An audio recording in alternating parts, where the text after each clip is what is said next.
Até agora, né? Bom dia, professora. Bom dia, Wilson. Tudo bem? Bom dia, Tudo bem, bom graças dia. a Deus. Tá bom. Vamos projetar aqui nossa área de trabalho. E aí vocês dão um retorno aí para o nosso que vocês estão visualizando, ok? Sim, professor, visualizando. Ok. Bom, vamos relembrar um pouquinho aqui. Eu acredito que a gente parou por aqui na semana passada, quando, isso aqui acho que eu não consegui comentar não, mas eu vou voltar aqui um pouquinho. A gente estava falando com relação à questão do número de oxidação. Nossa, foi isso? Né? Nós falamos de que né, conceituamos, né, ou entendemos a ideia do que era eletroquímica, falamos um pouquinho das propriedades periódicas, recordamos as propriedades periódicas que define, né, o que é um elemento eletropositivo, eletronegativo, e relembramos então aquela reatividade do Francio e do Flúor. Foi isso? Confere, Hudson? Não, professor, esse do França e do Flu aí eu não lembro, não. Não? Será que eu estou só equivocada? Estava aqui falando de cobre, preparo de solução, falamos de oxidação, de redução. Mas Sim, semana parou passada. aí na solução, professor. Ah, tá. Então foi a outra engenharia que. Solução líquida, sólida e gasosa. Certo. Então tá bom. Bom, então eu não cheguei a falar do França e do Flúor, não. Então vamos lá. É que foi com a outra engenharia. Então falamos de soluções, o que era uma solução verdadeira, né? Definimos. E aí a gente então vai falar um pouquinho, então vou voltar aqui um pouquinho, já tinha colocado lá na frente, mas a gente retoma aqui. Quando eu digo, né, então, que um elemento ele tem a tendência em ganhar elétrons ou ele tem a tendência em perder elétrons ou ganhar elétrons, né? Qual que é a fundamentação para que eu diga que ele tem tendência em perder elétrons ou ganhar elétrons? Aonde eu estou fundamentada para isso? Quais são as características dos átomos desse elemento químico que eu posso afirmar isso? Quando nós estudamos as ligações químicas, vocês falaram de energia de ionização, né, de afinidade eletrônica. O que era isso? Era uma propriedade periódica, ok. Mas essa propriedade periódica ela estava relacionada com qual característica do átomo? Vocês se lembram disso? Aquele artigo que nós discutimos aí, de ligações químicas? Quem se lembra? Bom dia! Aqui, né, nesse texto que nós colocamos aqui, ele traz assim, ó, que a reatividade, eu tenho que destacar aqui de vermelhinho, ó, que a reatividade, né, de um elemento químico, ela está associada à sua maior ou menor facilidade em ganhar ou perder elétrons. E quando é que um átomo tem maior facilidade em ganhar elétrons? E quando é que um átomo tem maior facilidade em perder elétrons? Como é que eu sei disso? Hein, Wilson? Você se lembra disso?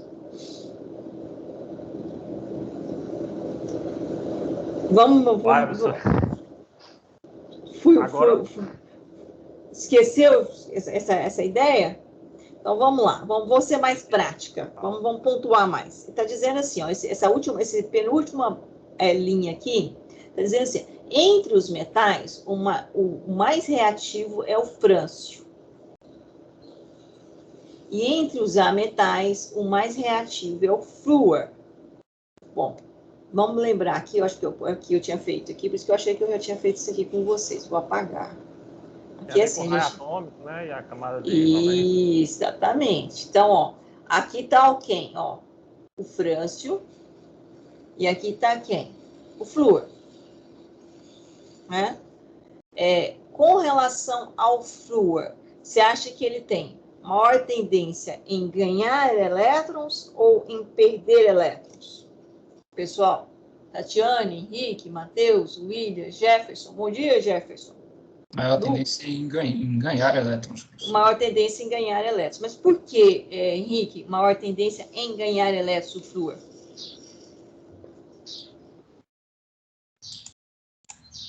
Porque a eletronegatividade dele é maior do que por exemplo, em relação ao lítio, ao berílio.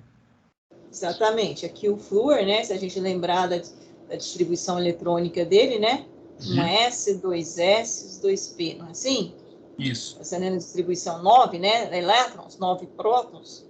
Então, eu tenho 2, 1, 2, 4, para 9, 5. Então, ó, esse orbital está completo, não é isso? Teoria do orbital molecular, nós discutimos. E esse orbital aqui do subnível P, se a gente fizer aqui, nós temos o quê?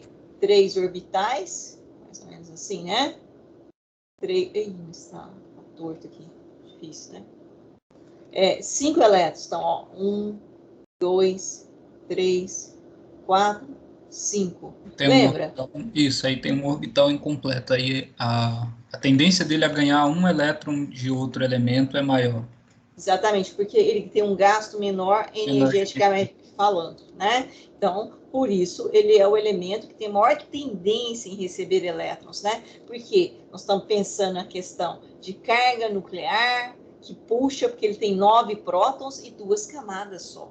Então, para eu retirar algum elétron aqui, é muito difícil essa atração, lembra? Então, ó, né, a questão, né? Eu tenho aqui a maior, né? Se eu pensar em raio, né?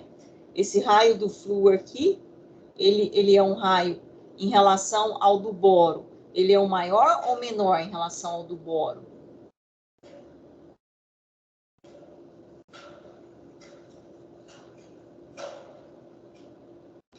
Ele é maior, né?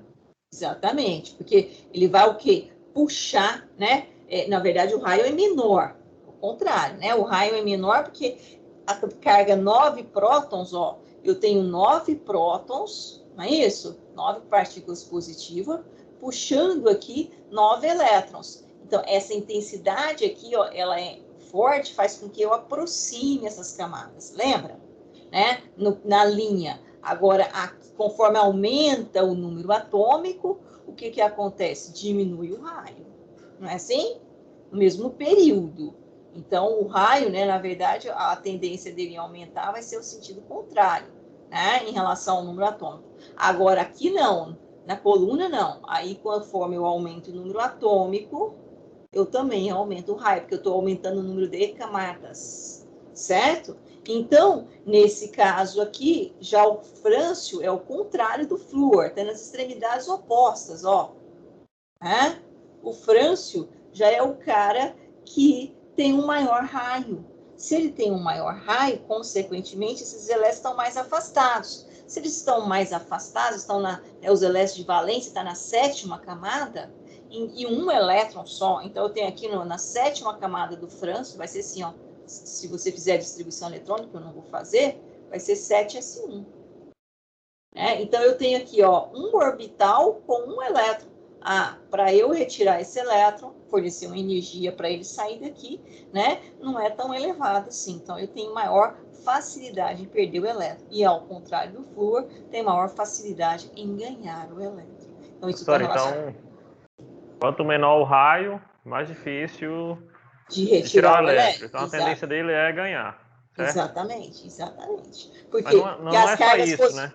E a questão da quantidade de elétrons e prótons? Exatamente. A questão mas quanto maior é a carga nuclear e eu tenho isso distribuído em uma quantidade de camadas menor, então eu estou mais próximo do núcleo. Se eu estou mais próximo do núcleo, mais difícil de sair esse elétron. Então, eu, na verdade, tenho maior facilidade em puxar elétron do que liberar elétron. A energia que eu vou gastar para receber um elétron, né, ela é favorecida, o equilíbrio favorece. A tendência do quê? Um menor gasto energético. É tudo aquilo que a gente discutiu lá em ligações químicas. Então, o que a gente tem aqui nesse caso? É o que ele falou. Ó, assim, os elementos mais reativos, né, serão tantos metais que perdem elétrons com maior facilidade, que é o caso de quem? Do frâncio. Né? E os ametais que ganham elétrons com maior facilidade, que é o caso do flúor. Ok, então o frâncio vai perder com maior facilidade, né, ter um menor gasto energético, e o flúor vai ganhar com maior facilidade. Está relacionado com a questão do raio e da carga nuclear. As duas coisas juntos, viu, Hudson? Bom, mas o que isso tem a ver com NOx, com reatividade? Tudo a ver. Por quê? Porque o NOx nada mais é, né, do que essa, porque nós estamos falando aqui. Vamos voltar aqui, então, achei que tivesse falado isso aqui, mas acho que eu não falei, não. Bom, quando eu tenho uma reação química, que a gente tinha discutido esse textozinho aqui ou não? Putz, você que é bom de memória. Não, então eu vou pedir para você ler aqui para mim esse texto que eu marquei ele aqui em cor azul. Você consegue visualizar bem ou não? É uma coisa que acontece no dia a dia nosso, que vocês sabem muito bem. Então vamos pensar nela. Ele chegou na reação de formação da ferrugem e o conceito de número de oxidação, NOx. Perceber que uma amostra de ferro oxidou não é difícil, pois essa reação deixa uma evidência bem clara. Forma-se um sólido marrom avermelhado, chamado ferrugem. A esponja de aço, constituída principalmente por ferro, pode ferrujar, como mostra a imagem abaixo. A oxidação desse material é um tipo de corrosão que pode ocorrer na presença de reagentes como o hipoclorito de sódio, NaClO. Então, todo mundo já fez isso aqui, não precisa nem ser em presença de hipoclorito, né? Mas se você deixar uma esponja, né, de aço, a gente chamou, né, a marca Bombril, que é a mais conhecida, né? Ela lavou a louça e deixou ela lá, umedecida. Passa um pouquinho, uma meia hora, você já vai lá, você vai ter uma cauda marrom avermelhado. Já perceberam isso? Acho que todo mundo já fez isso, não já? Né, que aí você vai passar no outro material e aí acaba manchando, né? Todo dia, Henrique, você faz isso? Bom, então eu tenho ali uma reação química, né, de oxidação-redução. E essa reação química de oxidação-redução, na verdade, ela, né, no caso que ele está citando exemplo, é o hipoclorito de sódio. Hipoclorito de sódio, que é o NaClO, nada mais é do que um sal, certo? Isso aqui é um sal. É um sal formado, né? Então, aqui. É um sal formado pelo hidróxido de sódio, NaOH, mais o ácido hipoclorito, né? O HClO. Então, é a reação entre o NaOH mais o HClO, que esse é o hidróxido de sódio, que é o quê? Uma base. Eu já tinha pedido para vocês olharem lá, né? Aquelas questões lá, a gente já tinha ido lá no Moodle também. Eu já consegui resolver meu problema do Moodle. Tava com problema. E ácido. Eu acho que eu fiquei devendo alguma coisa para vocês, de passar uma lista de exercícios, não fiquei? Preciso anotar, mas vou passar. Então, a reação entre uma base, né, e um ácido, da sal e água, que é o caso aqui, formação do hipoclorito, né, que é o cátion da base, né, e depois da ionização do ácido, né, eu tenho aqui o ânion do ácido, então, NaClO, que é o hipoclorito de sódio. Bom, é um sal. Bom, esse sal, então, reage com ferro, né, e forma que nós conhecemos como ferrugem. Mas que tipo de reação essa acontece? É exatamente essa reaçãozinha que bonitinha, ó, que ele trouxe. Ele tem o que aqui? O ferro sólido, mais o hipoclorito de sódio. Ai, professora, por que sólido? Porque é o estado físico, né? Você não tem lá a liga metálica, e naquela liga metálica, naquela palha de aço, você tem o ferro, ele está no estado sólido, estado de agregação sólida. Ligação, que tipo de ligação que nós temos lá, pessoal? Metálica. Metálica. Né? E o hipoclorito de sódio, que está em meio aquoso. Que tipo de ligação é essa aqui entre o sódio e o hipoclorito? Que formou um sal? Iônica. Iônica. Muito bem. Então, eu tenho, né, o metal, uma liga metálica, um composto iônico. Só que o composto iônico está em meio aquoso. Bom, o que produziu aqui? Produziu esse composto. O Fe2O3, que a gente fala óxido férrico, ou óxido de ferro 3. mais cloreto de sódio. Cloreto de sódio todo mundo conhece, não conhece? O que é o cloreto de sódio? Sal. É o sal de cozinha, o maior componente do sal de cozinha, né? Então, produziu esse cara aqui, que é o óxido férrico, sólido, que é exatamente, né, aquela cor sólida lá, marrom avermelhada, que você vê, que é o que nós chamamos de quê? Ferrugem. Então, nada mais é que esse composto aqui, o óxido férrico, ou óxido de ferro 3. Bom, mas eu sei aqui, como é que você sabe, professor, olhando, né, esse composto aqui, Fe2O3, que é óxido de ferro 3? Por que não é óxido de ferro 2? Ué, mas tem ferro 2 e tem ferro 3? O que é ferro 2? O que é ferro 3?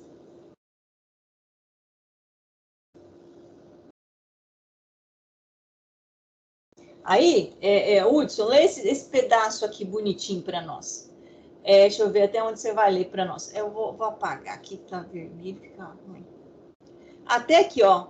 Pode ser? Nessa reação, até ligações iônica e covalente. Por favor. Nessa reação, o ferro metálico é oxidado a íon Fe3+. Portanto, cada átomo de ferro perde 3 elétrons. Como foi analisado na reação em que uma placa de cobre era colocada em contato com uma solução aquosa de nitrato de prata, os íons prata eram reduzidos, já que recebiam os elétrons provenientes dos átomos de cobre. Porém, no caso da esponja de aço em contato com hipoclorito de sódio, qual dos átomos do hipoclorito de sódio recebe esses elétrons, ou seja, é reduzido? Para responder a essa pergunta, será necessário conhecer o conceito fundamental em eletroquímica, número de oxidação, NOx, para compreender os fundamentos do NOx. A seguir serão retomados alguns conceitos relacionados às ligações iônicas e covalentes. Bom, nós nem precisamos, nós estamos expertos em ligações iônicas e covalentes. Mas lembra, vou voltar aqui um pouquinho, né? Isso aqui nós falamos na nossa última aula, acho que eu fiquei um tempo, né, comentando sobre essa reação que tinha acontecido aqui nesse recipiente, que o cobre estava oxidando e que a prata que estava em solução, né, que era nitrato de prata, estava reduzindo, ou seja, estava recebendo elétrons, não foi isso? E aí foi simples, nós vimos que o cobre perdia 2 elétrons, e a prata recebia 1, e eu precisava fazer um balanço aqui, estequiometricamente, porque senão eu não obedeço à lei de Lavoisier, né? Que tudo na natureza nada se perde, nada se cria, tudo se transforma. Então, se eu estou perdendo 2 elétrons, tem que ter alguém recebendo 2. Então, por isso eu precisava de 2 pratas para receber os 2 elétrons do cobre. Foi isso? Confere? E foi simples, né? Eu tinha, então, o cobre perdendo e a prata recebendo. Mas nesse caso do ferro com hipoclorito, eu sei que quem está perdendo é o ferro. Apesar que eu fiz a pergunta, por que o ferro chegou em 3+? E ainda nós vamos pensar juntos, né? Mas tudo bem. Então, ele saiu de ferro zero, e passou para ferro 3+, perdendo o quê? 3 elétrons. Mas para ele perder 3 elétrons, eu tenho que ter alguém que está recebendo o quê? Os 3 elétrons. Então, ele está oxidando. Oxidar, dar elétrons. Mas eu tenho que ter alguém que esteja reduzindo. Mas quem é que está reduzindo? Como é que eu vou saber, né? Então, o ferro é a espécie que está oxidando. E aqui, no hipoclorito de sódio, eu tenho o elemento químico sódio, eu tenho o elemento químico cloro e eu tenho o elemento químico oxigênio. Quem é que está sofrendo redução aqui, ou seja, que está recebendo elétrons? O oxigênio? É o oxigênio? Ou é o cloro? Ou é o sódio? Como que eu vou descobrir isso? Vai bater lá de novo naquilo que nós batemos bastante. Ligação. Ligação química. As ligações químicas, lembra que nós discutimos e vocês apresentaram que ela pode ter um caráter predominantemente iônico, ela pode ter um caráter predominantemente covalente ou metálico, não é isso? Que vai depender das características dos átomos que estão se ligando. E as características dos átomos que estão se ligando, eu vou voltar lá naquela questão de modelo atômico, né? Núcleo, eletrosfera, carga nuclear, raio, potencial de ionização, afinidade eletrônica, tudo aquelas, né, particularidades de cada elemento. Bom, e isso é que vai definir, então, essa palavrinha bonitinha aqui, NOx. Porque esse NOx, ela é uma carga que o átomo vai adquirir quando ocorre uma ligação química.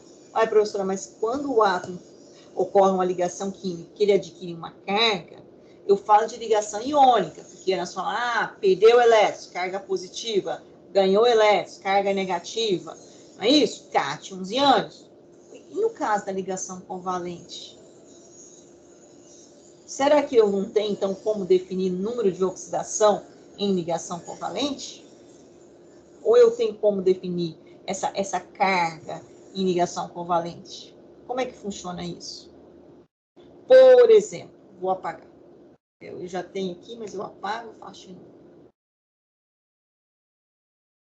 Eu achei que eu tivesse deixado isso aqui para você, mas não deixei, então vamos lá. Esse composto aqui, ó, eu apaguei e vou fazer de novo. Hidrogênio com um elétron. Nós somos expertos nisso aqui. Não é isso? Forma de Lewis, né? O cloro com seus 7 elétrons na camada de valência, com seus 3 orbitais completos e um orbital semi-preenchido.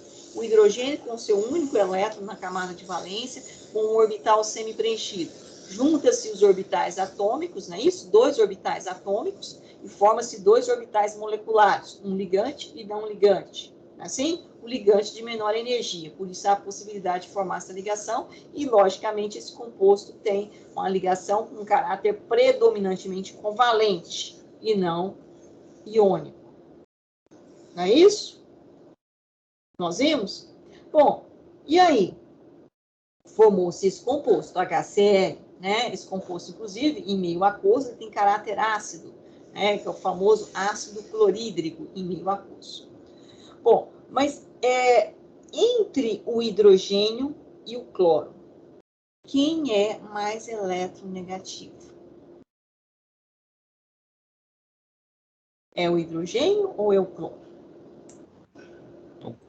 Claro. Gênio. É o cloro, né? É aquele que tem maior tendência em quê? Em receber elétrons. Elétrons. Né? A mesma coisa, a gente vai lá, 17 prótons, 2 camadas, né? Então tá puxando 3 camadas, na verdade, né? Tá puxando a última camada tem um orbital desemparelhado, é só eu ir lá na tabela periódica dela aqui. Vou botar aqui. Aqui ela, né? Olha lá o cloro. Tá aqui ele, né? Então, terceira camada. Então, vai estar essa mesma configuração do flúor, só que está na terceira. Vai ser 3s2, 3p5. Então, uma grande tendência em receber elétrons. Ok, então, mais eletronegativo. Se ele é mais eletronegativo, eu falo que, na verdade, esse par de elétrons, ele atende tanto o hidrogênio quanto o cloro. Mas ele fica mais, né, atraído pelo cloro do que para o hidrogênio. Então, consequentemente, a gente fala que no caso do hidrogênio, do cloro, eu tenho uma densidade de carga negativa, e no caso do hidrogênio, eu tenho uma densidade de carga positiva. Eu não tenho uma carga localizada, como, por exemplo, na ligação iônica entre o sódio e o cloro, que eu sei que o sódio, carga positiva, perde um elétron, e o cloro, carga negativa, recebe um elétron. É um menos, né? Menos só, né? Vai ficar H menos Cl mais. Na verdade, H mais Cl menos, né? Não é uma carga localizada, é uma densidade. Essa aqui é diferente. Isso aqui é um caráter predominantemente o quê? Iônico, ligação iônica. Aqui é um caráter predominantemente covalente. Mas ele só tende mais, né? Isso, eu tenho uma densidade, é diferente de uma carga localizada. Então, aqui é uma densidade negativa, uma densidade positiva. Aqui, ó, no caso da ligação iônica, eu tenho uma carga negativa e eu tenho uma carga positiva. Bom, e o que seria o número de oxidação, então, professora? O número de oxidação é essa carga real, que é essa carga localizada, ou essa carga aparente, que é essa densidade de carga. Então, quando eu estou falando de um composto molecular, que é aquele formado por ligações covalentes, eu também tenho NOx? Tem. Eu também tenho. Então, se eu perguntasse para você, nesse composto aqui, HCl, qual é o NOx do cloro? Eu ia falar, 1 menos. E qual é o NOx do hidrogênio? 1 mais. A mesma coisa, no sódio aqui, mais 1, né, 1 mais, e no caso do cloro, 1 menos. Só que a diferença é que aqui é uma carga localizada, que é uma ligação iônica, aqui é uma densidade de carga. Mas, independente do tipo de ligação, eu tenho um NOx, eu tenho uma carga. Eu tenho uma carga que pode ser localizada ou uma densidade, que vai definir esse número de oxidação. Então, quando eu estiver trabalhando em eletroquímica, eu tenho que pensar nessa condição para que eu tenha, né? Então, essa ideia aqui, né? Eu já até tinha explicado, ó, né, tendência em perder, em ganhar, né? E aqui eu já tinha feito com a turma, mas aproveitando aqui a luz. Né? E no caso do cloro aqui, recebendo o elétron, e o hidrogênio, né? Recebendo, não, compartilhando, mas com uma maior densidade, né, negativa no hidrogênio que no cloro. Agora vamos ver esse caso aqui, ó, que eu coloquei aqui, que é importante. Hidrogênio com hidrogênio. Vou repetir aqui, a replicada aqui. Hidrogênio com hidrogênio. Também, que caráter é essa ligação aqui?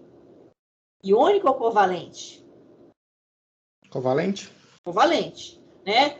Tanto vai ter 2 orbitais atômicos, formando 2 orbitais moleculares, sendo que o orbital ligante e não ligante. O orbital ligante é aquele de menor energia, que tem 2 elétrons. Então, possibilidade de formar ligação com caráter covalente. Teoria do orbital molecular. Bom, agora entre hidrogênio e hidrogênio. Esse par de elétrons, ele vai ficar mais próximo do hidrogênio da direita ou do hidrogênio da esquerda? Quem tem maior caráter em puxar elétron, tem maior força em relação aos elétrons? É o hidrogênio ou o hidrogênio? Ou não tem diferença entre esses átomos? Porque são átomos do mesmo elemento químico. Eu acho que não tem diferença, não. Não tem diferença. Então, consequentemente, o que acontece? Esse par de elétrons vem para cá, vem para cá. Então, essa densidade, uma hora eu tenho uma densidade positiva aqui, tem uma densidade negativa, outra hora a positiva é aqui e a negativa é aqui. E aí é transitório. Então, nesse caso, né, eu falo que o NOx aqui, né, eu não tenho uma carga localizada e nem uma carga aparente. Então, nesse caso, o NOx é 0. Por isso que você estudou lá em química, vê se vocês se lembram disso. Tinha uma tabelinha assim para falar qual que era o NOx. Aí vocês decoraram. Metais alcalinos, fora o hidrogênio, que hidrogênio é metal alcalino, né? É lítio, sódio, potássio, rubídio, césio e franco. NOx 1 mais. Era assim? Metais alcalinos terrosos, berílio, magnésio, cálcio, estrôncio, bário e rádio. 2 mais.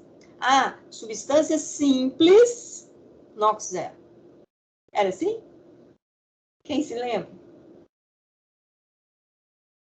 Vixe, dessa aí eu não tô lembrado, não. Não, Henrique, não. Ninguém lembra disso? O professor faz isso sem se decorar, essas tabelinhas assim.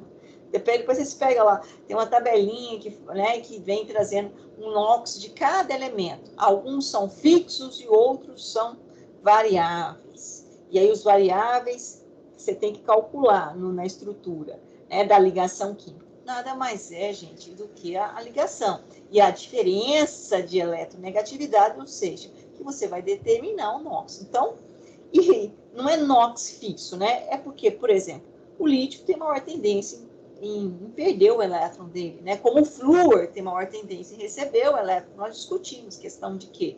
De carga nuclear, que vai puxar o elétron, né? E distância da camada do elétron, né? Tá na segunda camada. Então, a carga nuclear é significativa. Quanto maior a carga nuclear, mais difícil de retirar o elétron, porque você tem uma contração do raio.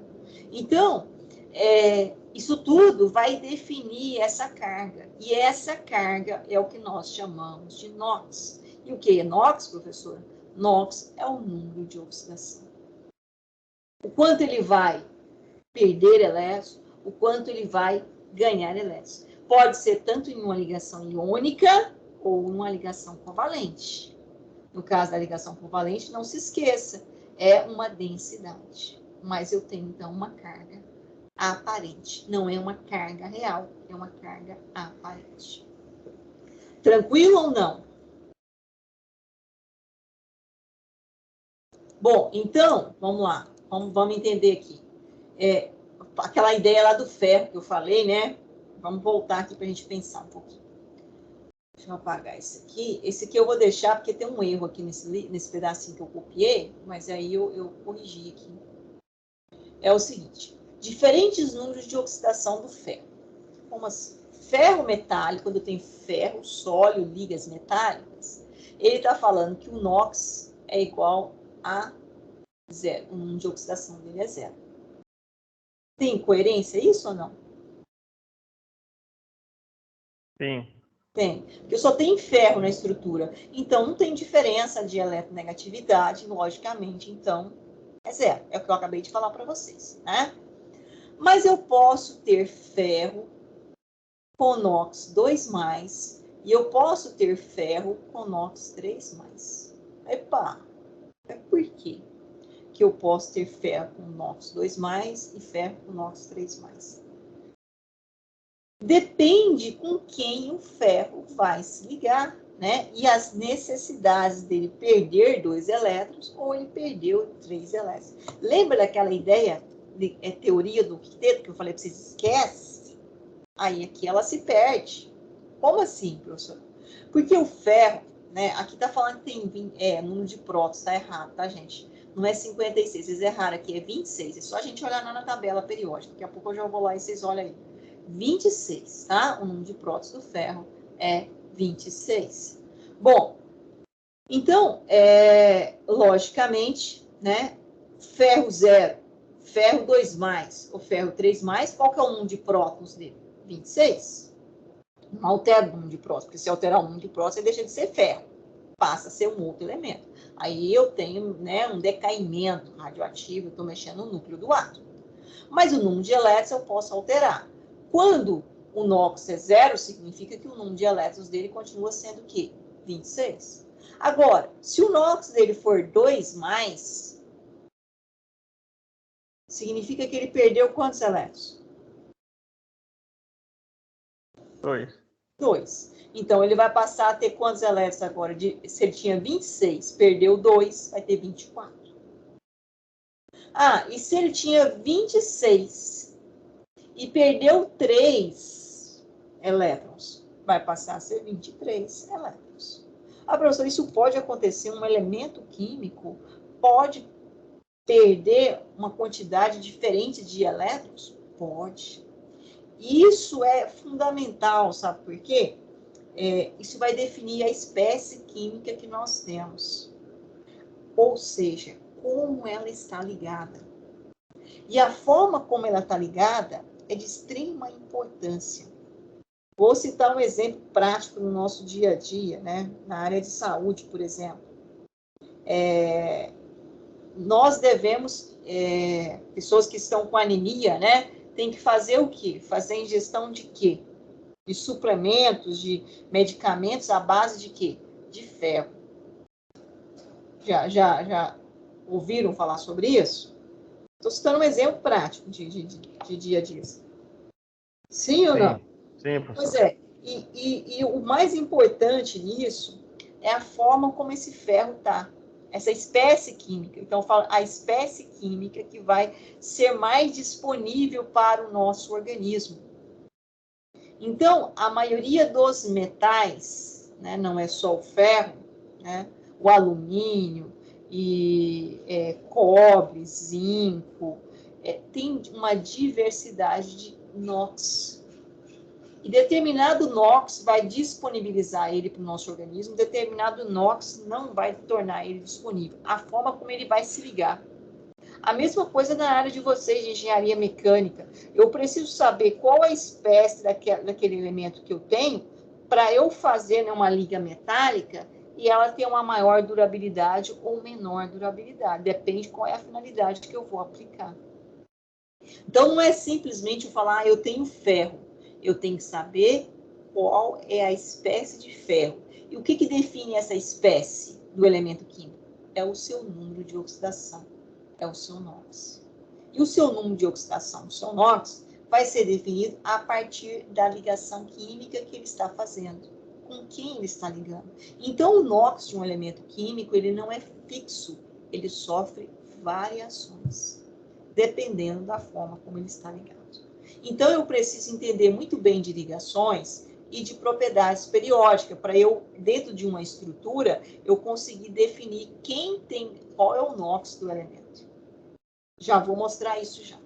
Então, aqui eu trouxe só a ideia, né? No caso do ferro metálico é 0. Quando ele perdeu 2 Ls, passou para 2+. Quando ele perdeu 3 Ls, ele passou para 3+. E isso pode acontecer dependendo da forma como ele está ligado. Ok? Mas, voltando aqui só um pouquinho, que eu já falei, vamos aqui. Antes de eu... Professora, tirando dúvida minha. Pode falar, Wilson. Por exemplo, lá naquela tabela que a senhora está lá, colocou ferro com ferro.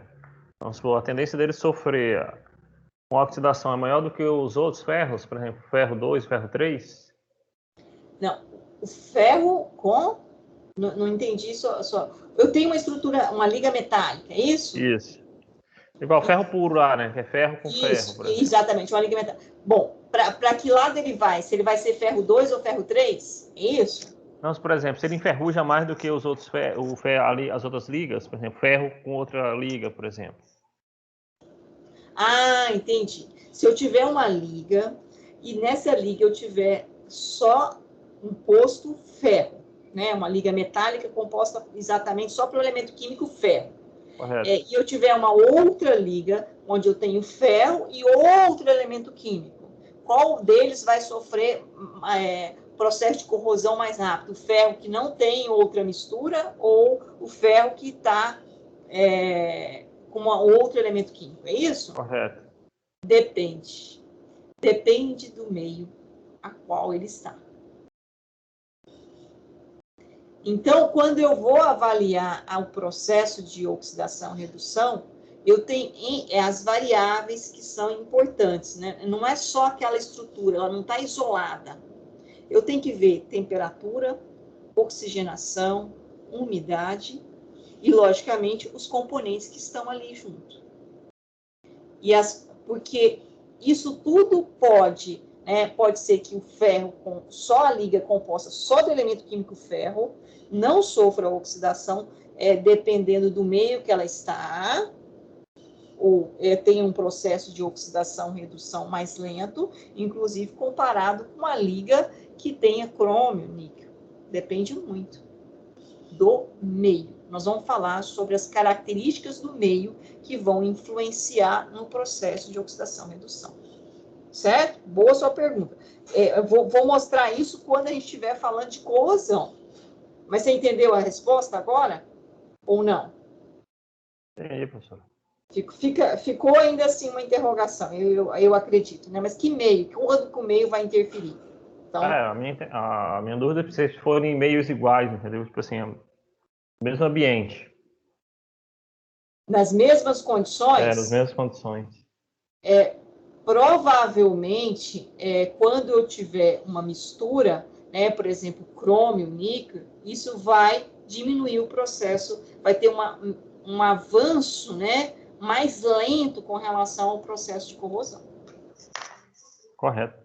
Certo? Mas isso por quê? Porque eu formo uma película protetora, que é aquela película dos óxidos, que aí, dependendo por isso que eu falo, depende muito do meio, mas um meio, né, que a gente fala com características neutras, que não vai solubilizar essa película, então aí eu tenho uma maior durabilidade com relação à liga que tem, por exemplo, crômio, níquel, com ferro. Mas nem sempre, depende, né? Outra característica do meio aí já vai ser o ferro com ferro. Por isso que é importante a gente definir quais são as características do meio. Bom, então, voltando aqui um pouquinho naquele exemplo que a gente tinha dado lá, né? De quem, no caso, como é que o ferro, naquela estrutura... Voltando lá só um pouquinho. Foi esse exemplo aqui que a gente deu, né? O ferro sólido com hipoclorito. E aí alguém falou que era quem que estava reduzindo o oxigênio? Acho que foi você, Hudson, ou foi você, Henrique? Foi o Hudson. Foi o Hudson? Tá. Então, vamos lá, vamos ver o que está acontecendo aqui. É o Adson. Ah, desculpa. Eu não acho que foi o Henrique aí, hein, que falou esse negócio. É o Adson. É porque você não me corrigiu. Eu estou falando assim com o Hudson. Professor, todo mundo chama errado, deixa quieto. Mas a professora falando errado é triste, né? Você tem que falar, professor, presta atenção. Bom, então, ó, o que eu tenho aqui? Esse ferro aqui, vamos ver esse exemplozinho aqui que ele deu, vamos entender. Ferro com 2 elétrons. E o oxigênio, né, que nós já sabemos, tem 1, 2, 4. Vamos fazer a distribuição do oxigênio? Tem umas coisas nos livros que eu fico achando ruim. Oxigênio, 8, assim? 1S, 2S, 2P. Eu copio do livro, depois eu discordo na forma como tá.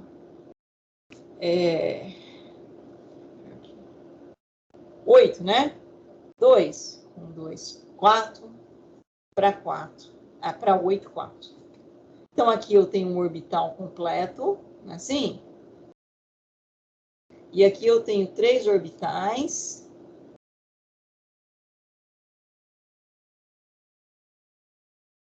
Com 4 elétrons. Ó, 1, 2, 3, 4, né? Então, na verdade, essa distribuição aqui está errada, né? Vocês concordam comigo? Ele faz para dar uma ideia, né, mais tranquila, mas acaba confundindo tudo a cabeça do aluno, porque eu tenho oxigênio aqui, não é? Com um par de elétrons, ó. Isso tem que ser feito bonitinho, né? Tem outro par de elétrons aqui, e eu tenho aqui, vou fazer até cor diferente, né? Um elétron desemparelhado aqui, e outro elétron desemparelhado aqui, ó. Não é assim? A ideia é essa. Então, eu tenho aqui um orbital semi-preenchido e o outro orbital semi-preenchido. Bom, se o ferro, né? Vamos fazer a distribuição eletrônica do ferro? 26. 1S, 2S, 2P, 3S, 3P, 3D. Como em cima, né? Deixa eu fazer um negócio mais. Deixa eu ver isso aqui. A lousa tá pequena para mim aqui. Aí não desconfigurou tudo, não, né? Pode ser? 1S, 2S, 2P, 3S, 3P, 3D, eu aqui em cima, 4S. Fazendo aqui os níveis. Ficou torto, hein, gente? Hoje eu tô ruim para escrever, hein? Putz, escrevi. Vamos lá, 26. Como é que vai ficar? 2 com 2, 4, com 6, 10, com 2, 12, com 6, 18, com 2, 20, com 6, 26. Subnível D, não é isso? E o subnível 4S. Quem que é a camada de valência aqui? Tem o D aqui e tem o S. Aonde está a minha camada de valência?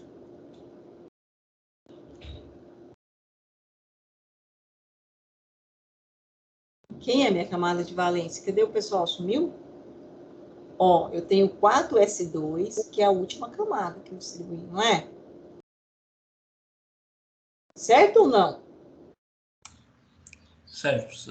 E aqui, olha lá, eu tenho um orbital do subnível S com 2 elétrons.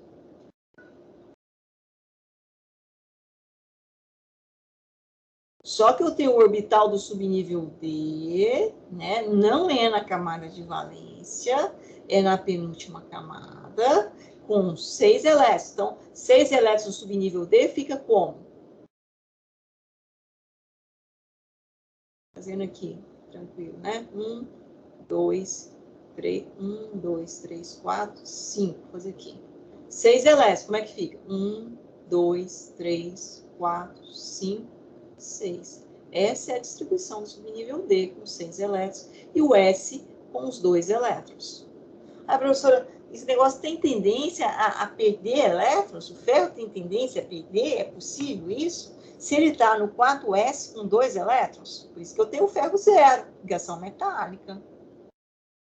Ah, aí quando você estudou lá no ensino médio, falava, regra do octeto. Opa, mas não funciona aqui.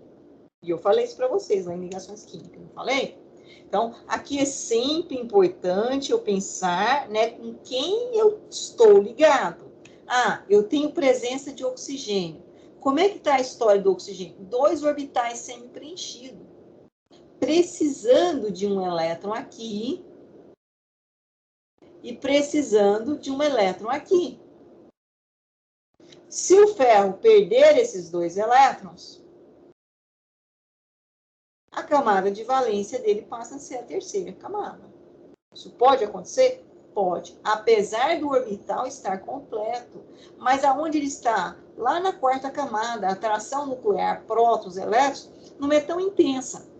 Então, eu consigo desprender esses 2 elétrons? Consigo. Saindo esses 2 elétrons, o ferro perde os 2 elétrons e vem cada elétron para o oxigênio, formando, então, né, estabilizando o oxigênio e, logicamente, o ferro fica com o 3D6. Ainda fica com um orbital do subnível D, com um orbital completo e com 4 orbitais semi-preenchidos. Então, isso é uma possibilidade. O ferro perde os 2 elétrons e o oxigênio ganha os 2 elétrons. Né? Ferro perdeu 2, o oxigênio ganhou 2. E eu formei, então, esse composto aqui, ó, FeO. Por quê? Ferro 2 mais, oxigênio 2 menos.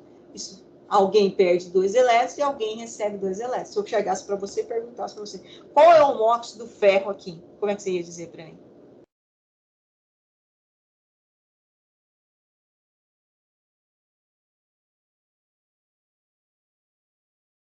Qual é o óxido do ferro nessa estrutura? Fe2+, oxigênio 2-.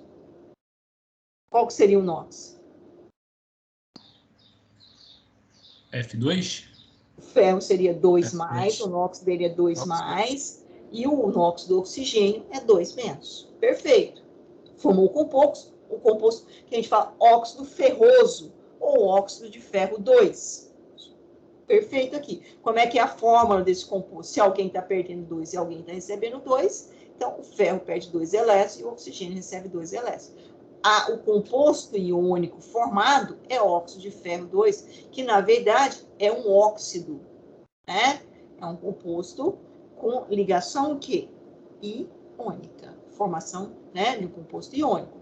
Mas dentro das funções inorgânicas é um óxido, não é um sal, né, nenhum ácido, nenhuma base, é um óxido. Ok. Mas daquela estrutura que nós tínhamos lá, não era o F, né, O. Era o F2O3, não foi essa estrutura que a gente viu lá anteriormente? Isso. Mas como que isso pode acontecer? Pode acontecer o seguinte. O ferro, ele tem, então, aqueles 2 elétrons da camada de valência e tem no subnível D 5 orbitais, sendo 4 semi-preenchidos e 1 preenchido. Numa eventualidade que eu tiver presença de oxigênio, com, né, uma maior tendência de tiver uma estrutura que eu tiver mais necessidade ainda de estabilizar outro átomo de oxigênio, eu posso perder esse meu elétron que está aqui, no subnível D. Ao invés agora de eu perder 2, eu vou perder 2 na camada de valência, mais um elétron no subnível D. Porque ainda fico com qual configuração? Fico com D, mais ou menos assim. 1, 2, 3, 4, 5. 1, 2, 3, 4, 5. Com quantos elétrons? Com os meus 5 elétrons. Está estável? Não, não está estável. Mas está numa condição ainda que precisa, né? Ele vai ali continuar reagindo, certo? Vai formar o óxido, mas vai continuar numa condição não tão favorecida energeticamente. Mas, ao contrário, ele já estabiliza o oxigênio, porque o oxigênio vai receber, né? Se tiver mais um átomo de oxigênio necessitando, então, de mais elétrons, eu vou estabilizar o outro oxigênio. Mas como que isso acontece, professor? Olha, se eu tiver, então, vou apagar isso aqui. Posso apagar aqui? Deixa eu apagar aqui.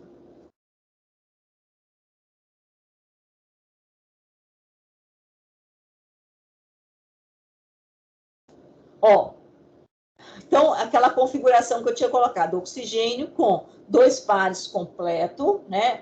Aqui, ó, 1, 2 completo e 2 semi-preenchido.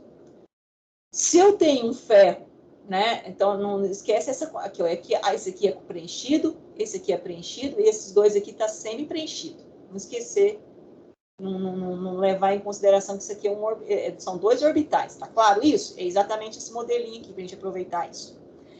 Então, o ferro, ó, dá um elétron, outro elétron. Estabilizou o oxigênio, estabilizou? Se eu tiver um segundo oxigênio, o ferro vai novamente dar um elétron, perfeito, 1 para 1. Um ferro, um oxigênio, se tem 2 oxigênios, tem 2 ferros. É 1 para 1, 1 para 1. Se for 2 ferros, 2 oxigênios. 3 ferros, 3 oxigênios. Mas se eu tiver 3 oxigênios e 2 ferros, que é aquele caso aqui, eu vou ter que perder um elétron do subnível D. Não vai ter jeito só perder nos 2 elétrons do subnível 4s. E aí, nesse caso, então, eu vou ter que trabalhar com quantos elétrons do ferro? 3 elétrons, que é o caso, saindo esses 2 do subnível S e 1 no subnível D. Só que aí, eu vou ter um terceiro oxigênio. Esse elétron de um ferro vai vir para o oxigênio, e o terceiro elétron de um outro átomo de ferro vai vir para o terceiro oxigênio. Então, logicamente, para ligar com 3 oxigênios, eu preciso no mínimo de quantos ferros que vão perder 3 elétrons? 2 ferros. Então, ó, eu vou ter ferro perdendo 3 elétrons, mas cada oxigênio só recebe quantos elétrons? 2 elétrons. Se tem alguém perdendo 3 e tem alguém recebendo 2, eu tenho que fazer o balanço das cargas. Como é que eu faço o balanço das cargas? Ora, é simples. Se esse perde 3 e esse recebe 2, eu preciso de quantos ferros para ter a mesma quantidade de cargas que o oxigênio vai receber? Vou fazer diferente. Olha aqui. A carga, vou fazer a regrinha e depois eu vou explicar de novo. A carga do cátion vem para o ânion e a carga do ânion vem para o cátion. Então, eu vou ter o quê? Fe2O3. Sendo que a carga do ferro é o quê? 3 mais. E a carga do oxigênio é o quê? 2 menos. Então, é só eu fazer a continha. 3 mais vezes 2 dá quanto? 6 mais. 2 menos vezes 3 dá quanto? 6 menos. Ou seja, eu tenho um balanço de carga. Quantidade de 6 cargas positivas, eu tenho que ter elas em carga negativa. Então, se no total eu estou perdendo 6 elétrons, no total eu tenho que estar recebendo 3 elétrons. Por isso, o ferro tem tanto o NOx 3+, quanto o NOx, o quê? 2+. E isso está acontecendo aqui. Eu não estou mexendo só na camada de valência. Eu posso mexer também no subnível, né, na terceira camada, no subnível D. Mas quando que isso acontece, professor? Depende do grau de oxigenação que eu tenho no meio. Eu posso formar o FeO, ou seja, o óxido de ferro 2, e posteriormente formar o óxido de ferro 3, dependendo da oxigenação do meio. Normalmente, né, eu tenho um meio, né, que tem, como nós vivemos numa atmosfera do ar, né, nosso ar, composição, o oxigênio, que é essencial, inclusive, para a nossa sobrevivência. Então, normalmente, você deixa a sua palha de aço lá, que é composta de ferro, e ele vai formar aquela cor marrom avermelhada, que é o quê? O produto final, que é o óxido de ferro 3. Então, que está perdendo 3 elétrons, está acontecendo isso aqui com o ferro. Então, moral da história. Depende da oxigenação que eu tenho no meio, no caso aqui, né, para que eu tenha o NOx do ferro 2 ou NOx do ferro 3. E ele vai perder 2 elétrons, que é o que ele tem na camada de valência, ou ainda pode perder mais um elétron que está na penúltima camada, no subnível 3D6, né, do ferro.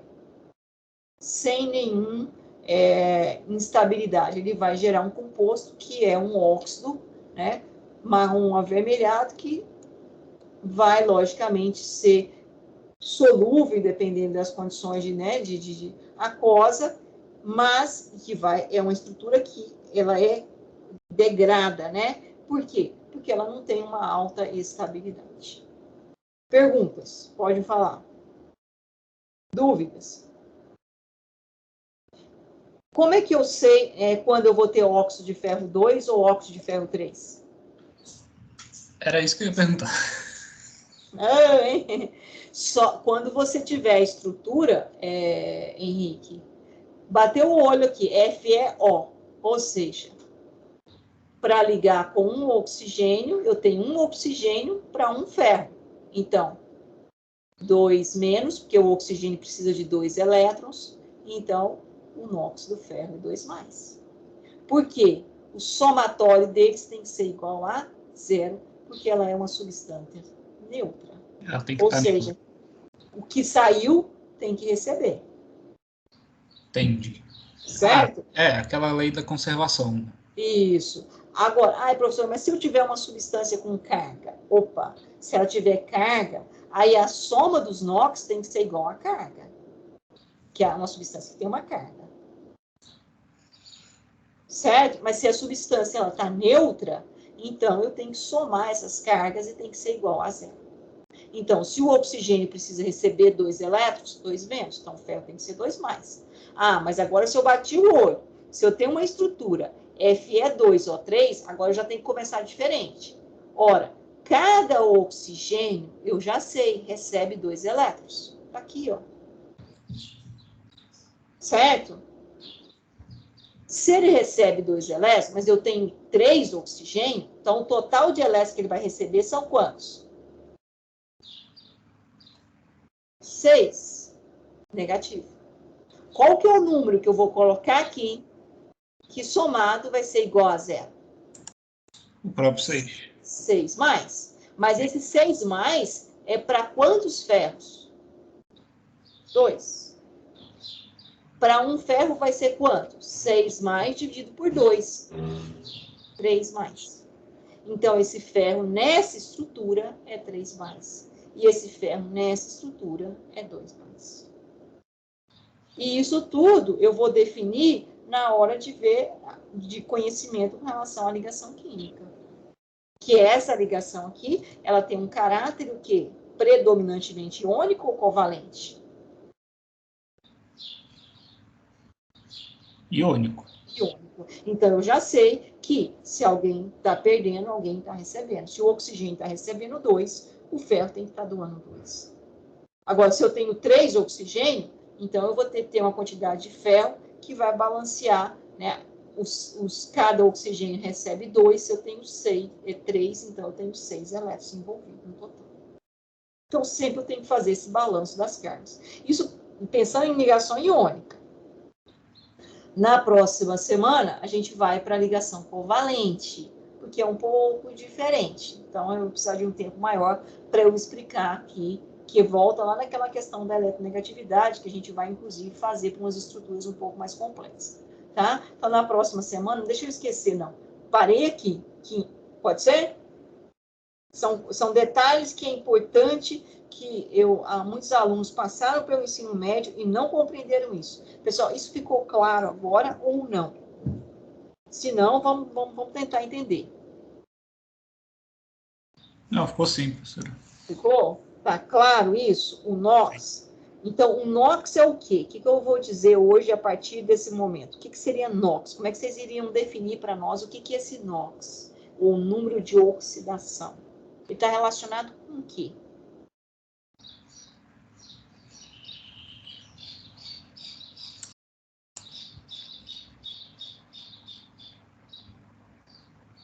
Pode falar, Henrique, sem medo de ser feliz.